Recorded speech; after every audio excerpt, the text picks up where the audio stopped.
मैं सभी हांसी निवासियों को प्रणाम करता हूं। तो दोस्तों नमस्कार, स्वागत है आपका अपने चैनल हांसी की आवाज़ में। दोस्तों मैं रवि सैनी। दोस्तों आज हांसी के अंदर कुरुक्षेत्र के पूर्व सांसद राजकुमार सैनी जी यहाँ पहुँचे हैं, जन जागरण अभियान के तहत यहाँ पर पहुँचे। आइए उनसे बात करते हैं आज किस मुद्दे को लेकर हांसी में पहुँचे। और कल को हम भिवाड़ी में और दादरी में होंगे और परसों को महेंद्रगढ़ और नारनौल में होंगे, फिर उसके बाद रेवाड़ी। सर क्या मकसद है जो रथ यात्रा आपने निकाली है, किस मकसद को लेकर के आप चल रहे हैं? ये जन जागरण एकता यात्रा है हमारा, जिसको हम शूद्र समाज कहते हैं। 4 वर्णीय व्यवस्था में ब्राह्मण, क्षत्रिय, वैश्य और शूद्र, जो चौथा वर्ण है, इसमें 85% लोगों की हालात एक दरवेश से ज़्यादा नहीं रही। उनकी हालात इतनी कमज़ोर कर दी गई हैं। जो जनरल कैटेगरी के सारे राजनीतिक दल हैं, उन लोगों ने इनको बहुत बुरी तरह से लूटा है। आज मैं कह सकता हूं कि हमारे को बंटा हुआ मतलब आपस में बिछड़ा हुआ होने की वजह से ये कुम्हार है, ये सैनी है, ये गुज्जर है, ये यादव है, ये चमार है, ये धानक है, ये वाल्मीकि है और ये धोबी है, ये जो है ना सैन है। इस तरह से टुकड़े 6743 जातियों के टुकड़ों की वजह से इन लोगों का इस्तेमाल हुआ। 85% लोगों की हिस्सेदारी अभी तक सिर्फ, यहाँ मेरे पास पेपर पड़े हैं, मैं उन पेपरों के माध्यम से आप सब लोगों को स्पष्ट कर देना चाहूँगा कि ये देखें, हमारे 52% बैकवर्ड का हिस्सा अभी तक सिर्फ 11% हिस्सा मिला है। और जो लोग शासक रहे हैं प्रदेश के अंदर, उनके पास नौकरी है साथियों। ये मेरे पास वो पेपर हैं जो हाई कोर्ट ने मांगे थे। 28% नौकरी ये है 68,500 और 69,000 लोगों ने जाति छुपा ली थी, जो कि सारे के सारे सुप्रीम कोर्ट का डंडा देने के बाद सारे के सारे एक ही समाज के लोग निकले। जो 5 मुख्यमंत्रियों ने भेदभाव प्रदेश में किया और इस देश के अंदर मनुवादी व्यवस्था ने इस देश का बंटाधार कर दिया, जिसमें लेकर के देश के अंदर 4 करोड़ मंदिर, गली गली कूचे कूचे सरस्वती पूजा, लक्ष्मी पूजा। अगर सरस्वती और लक्ष्मी, सरस्वती पूजने से ज्ञान और लक्ष्मी पूजने से धन मिलता, तो सारा ज्ञान और धन इस भारत देश में होना चाहिए था। America, England, Australia, German, Japan, Dubai, England के अंदर नहीं होना चाहिए था। हमारे देश की मनुवादी व्यवस्था ने भेदभाव के मद्देनजर इस देश को कंगाल किया। शास्त्रों के माध्यम से, जिनको सुप्रीम कोर्ट ने भी नकली करार दिया है, कि जो ललई सिंह यादव ने कहा था कि ये काल्पनिक ग्रंथ हैं, उनके ऊपर 9 सितंबर 1976 को फैसला आया हुआ है और उसमें साफ लिखा हुआ है कि जो ललई सिंह यादव कह रहा है वो बिल्कुल सही कह रहा है। लेकिन क्या करें, इस देश के उन लोगों को जो लाइन में लग के 85% लोग वोट डालते हैं और उनका हिस्सा अभी 85 लोगों के पास हिस्सा है 25 और 15 लोगों के पास हिस्सा है 75। तो इतना भेदभाव इस देश में हुआ। 25 हाई कोर्ट, एक सुप्रीम कोर्ट, एक भी जज नहीं है अभी तक बैकवर्ड क्लास का। देश में 40 यूनिवर्सिटियां हैं। 1 अप्रैल 2018 तक एक भी प्रोफेसर, एसोसिएट प्रोफेसर नहीं है। वाइस चांसलर की बात तो छोड़ो, देश में से कोई राजदूत नहीं आज तक गया। सैकड़ों राजदूत जाते हैं। देश में सैकड़ों मिलिट्री की रेजिमेंट हैं, किसी कुमार, लोहार, सैनी, गुज्जर, यादव की कोई रेजिमेंट चमार की नहीं है।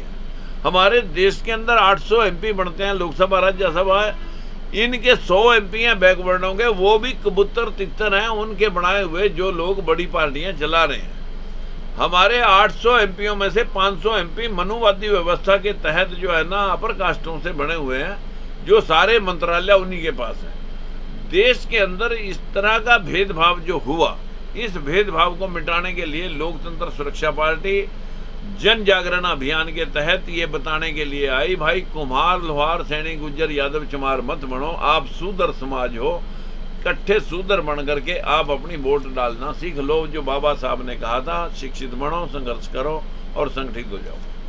सर सत्ताधारी पार्टी है भारतीय जनता पार्टी, वो एक कहती है कि जो बैकवर्ड की जो पार्टी है, जो दलित समाज की पार्टी है, मात्र एक भारतीय जनता ही पार्टी है, वही इनका भला कर सकती है। तो उस पर क्या कहना चाहिए? हमारे देश के अंदर भारतीय जनता पार्टी के RSS के लोगों ने मोदी को नकली मुखौटा लगा करके बैकवर्ड का प्रधानमंत्री दिखा करके हमारे वोट दे दिए। जब अब पूरे देश के अंदर मांग है, कल नीतीश ने भी बोला, उससे पहले नीतीश ने बोला, कल तो सदन के अंदर अखिलेश यादव ने बोला कि जातिगत जनगणना होनी चाहिए। शूद्र शब्द के ऊपर पूरी चर्चा हुई कि वी आर ऑल शूद्र, जो यहाँ जिनको सेवाकार बना रखा।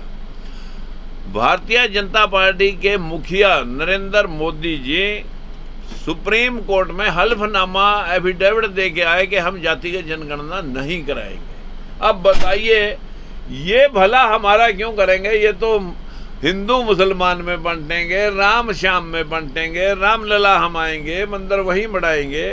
3000 करोड़ रुपये चंदा इकट्ठा उगरा करके वहाँ एक बड़ा जो दान पत्र लगेंगे, करोड़ों रुपए चंदा चढ़ेगा, वो तो खाएंगे कमेटी में। एक भी आदमी बैकवर्ड दलित नहीं है, क्या करें? मंदिर तो बन गया सर, शिलाएं भी आ गई, नेपाल से शिलाएं लेके आए मूर्ति बनाने के लिए। हाँ, तो मंदिर में अब चढ़ा पाएगा, वो डकारेंगे जिन लोगों ने मंदिर बनाया। तो इनका तो धंधा, ये मंदिर जो है एक मंदिर नहीं है, मंदिर तो इंसान के अंदर है, ये एक धंधा है। ये धंधे के माध्यम से इस सारे ओबीसी समाज को बैल बना करके जोतते हैं। सीधा सीधा धर्म पर ही अटैक कर रहे हैं। लोग कहते हैं कि राजकुमार सैनी जी सीधा धर्म पे अटैक करते हैं, जातिवाद राजकुमार सैनी जी फैला रहे हैं। हमारी तरफ से ऐसा कुछ नहीं है। जातिवाद तो उन्होंने फैलाया, जिन लोगों ने अब जब हम भेदभाव के खिलाफ बोलते हैं तो जातिवाद के नारे देते हैं कि जातिवाद फैला रहे हैं। जिन लोगों ने जातिवाद फैलाया, इनके 52 लोगों के पास हिस्सा ही 10 रह गया। ये जातिवाद किसने फैलाया? और रहेगी बात धर्म की, धर्म तो इंसान का समानता का है, बराबरी का है, जो गौतम बुद्ध ने दुनिया को दिया। जहां विश्व में जनेवा के अंदर विश्व धर्म सम्मेलन में सर्वश्रेष्ठ धर्म का खिताब बौद्ध धर्म को मिला, जिसमें बराबरी का दर्जा है। धर्म तो बाबा साहब भीमराव अम्बेडकर ने बौद्ध धर्म अपना कर लोगों को संविधान दिया, ये बताया कि सबके हक बराबर है। धर्म नहीं जो लोगों को नीच बनाता, वो धर्म नहीं, धंधा है। हम अंधविश्वास के खिलाफ बोलते हैं। धर्म तो इंसान का बराबरी का है, एक दूसरे के कल्याण का है, ये धर्म है। सर, एक लास्ट क्वेश्चन है, क्या 2024 में लोकतांत्रिक सुरक्षा पार्टी गठबंधन से चलेगी या अपनी पूर्ण बहुमत की सरकार बनाएगी? अभी तो हम जन जागरण अभियान के तहत निकले हैं। बहुत सारी पार्टियां के ऑफर हमारे पास हैं, लेकिन हकीकत में जब तक समाज जागृत नहीं होगा, हम किसी भी पार्टी को, कोई जो मनुवादी व्यवस्था के तहत चल रही है, उनको समर्थन नहीं करेंगे। लेकिन हकीकत में जो हमारी बराबरी की विचारधारा के साथ जुड़ करके काम करने की पक्षधर होगी, तब हम उसका साथ ले और दे सकते हैं। बहुत शुक्रिया सर, आप हमारे साथ। धन्यवाद सर। Thank you.